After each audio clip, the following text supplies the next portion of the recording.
अस्सलाम वालेकुम। ये देखें जी, ये 3.5 मरले पे है। बड़ी गाड़ी यहाँ पे इसलिए आराम से खड़ी सकती है। इसकी बोर भी है, बोर भी हुआ है इसमें। और ये सामने ऊपर स्टेयर जा रही हैं और नीचे मोटर वगैरह का सारा सिस्टम है जी। और सीलिंग वर्क चेक करें इसका माशाल्लाह से। और ये जैसे हम अंदर इंटर होते हैं तो ये आपको ड्राइंग रूम देखने को मिलता है और इसके साथ अटैच वाशरूम है ये।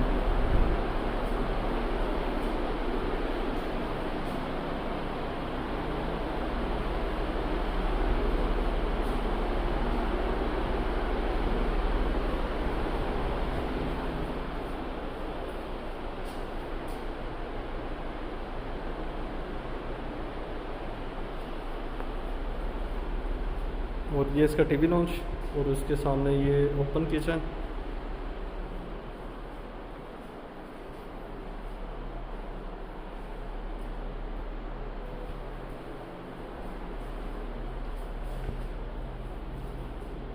और ये इसका दूसरा रूम जी, इसके साथ अटैच वाशरूम, बाहर वेंटिलेशन के लिए जगह।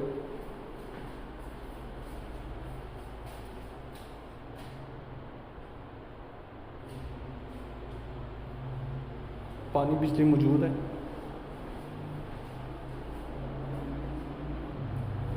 और बहुत ही ज़बरदस्त लोकेशन के ऊपर।